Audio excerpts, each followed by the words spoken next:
Good morning, students. I am Arvinder Singh Man, PGT Commerce Vidya Ashram Public School. Today we will take on chapter number 6, Banking. According to the syllabus designed by the CBSE Term 1, the banking has been included. Okay. Now it is from Macroeconomics, class 12th Commerce, and the first topic is meaning of commercial bank. Now what is the commercial bank? Commercial bank is a financial institution which performs these functions.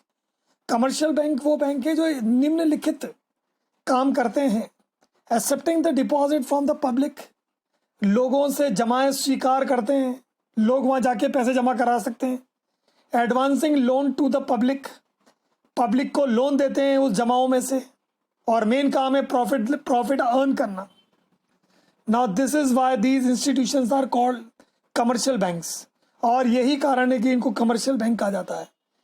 ये high charge interest लेते हैं ये loan पे और देते हैं लो interest depositors को, और जो डिफरेंस होता है दोनों रेटों का वो इनकी कमाई होती है. अब कमर्शियल बैंक किस तरह के हैं? जैसे पंजाब नेशनल बैंक है, स्टेट बैंक ऑफ इंडिया है और बैंक ऑफ बड़ौदा है. Now functions of commercial bank. The functions of commercial bank is to accept the deposit and to lend the loans to the public. They repayable on the demand, can withdrawn by the means of check and draft. लोग अपना जमा पैसा बाहर निकाल के ले जा सकते हैं, चेक से भी ले जा सकते हैं, ड्राफ्ट से भी ले जा सकते हैं. Primary functions and secondary functions. Primary functions. Now यहाँ पे तीन तरह से सेग्रीगेट किया गया है: current account, saving account and fixed deposit account. Meaning, now these are payable on the demand, can be withdrawn upon the cheque without any restrictions. कोई restriction नहीं है, चेक लिखना है और पैसे निकाल के ले जाना है, डिमांड रखनी है बैंक को. These are payable on the demand and withdrawal by the cheque, and there are certain restrictions on the number of checks issued. Now these are payable on the demand and withdrawal by the check. ये भी demand पर payable है, check से withdraw कर सकते हैं यहाँ पे सेविंग्स में. फिक्स डिपॉजिट में टर्म डिपॉजिट है, बहुत लंबे समय के लिए होता है. Interest on deposit, current account पे कोई इंटरेस्ट नहीं दिया जाता है, इस पर थोड़ा सा इंटरेस्ट दिया जाता है और सबसे ज़्यादा इंटरेस्ट फिक्स डिपॉजिट पे होता है. Restrictions, there are no restrictions on the withdrawal, कोई रिस्ट्रिक्शन नहीं है विड्रॉल पे.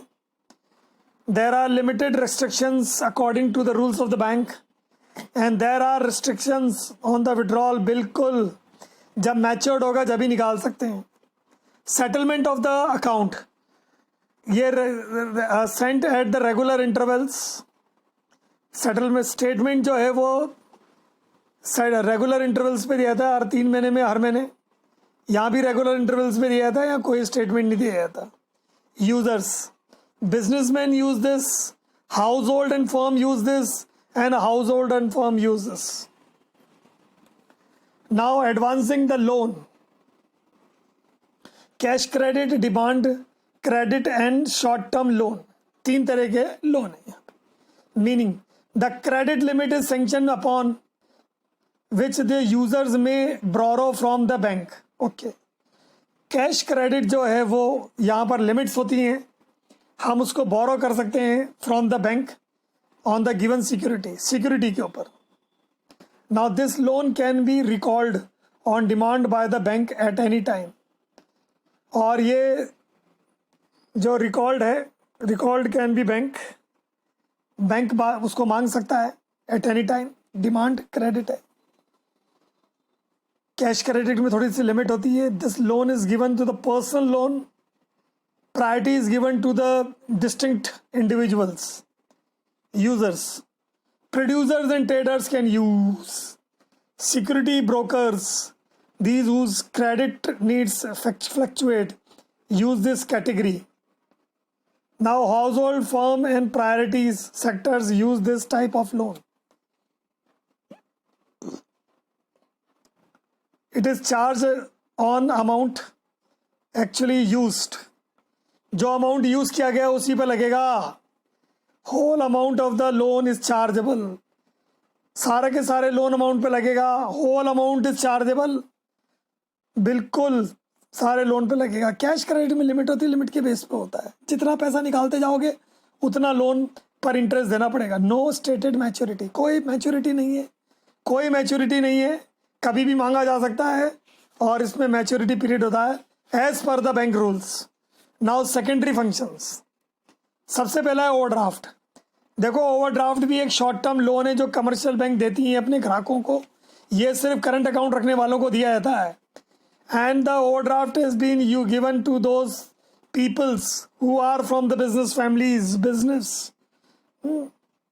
और इसकी जो रेट होती है इंटरेस्ट वो बहुत लो होती है। Discounting of the bill, discounting of the bill means the bill is placed on the floor of the bank and the bank discount it on a certain amount and the amount is given before the maturity date. It is already been dictated and explained in the lesson 17 of class 11th commerce accountancy.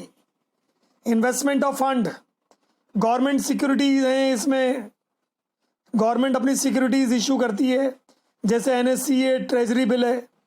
Other approved securities जैसे housing boards की हैं, electric boards की हैं, UIT की हैं, और private sector की securities हैं, तो ये काम भी बैंक करता है। Now agency functions,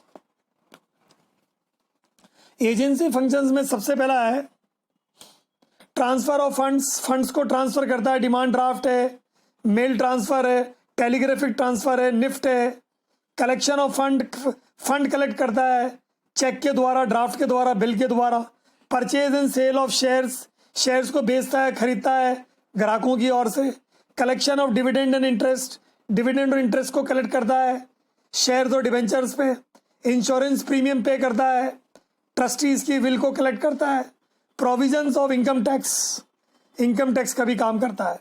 now miscellaneous functions, purchase and sale of foreign exchange, foreign exchange का काम करते हैं ये। ट्रैवलर्स चेक्स इशू करते हैं। Sale saves custody of valuable goods, ये लॉकर्स की सुविधा देते हैं। अंडर राइटिंग कमीशन का काम करते हैं ये, only for the selected private purpose. And consultancy to the customers, customers को ये कंसल्टेंसी देते हैं व्यापार के लिए, ट्रेड के लिए, इंडस्ट्री के लिए। Thank you students and have a nice day.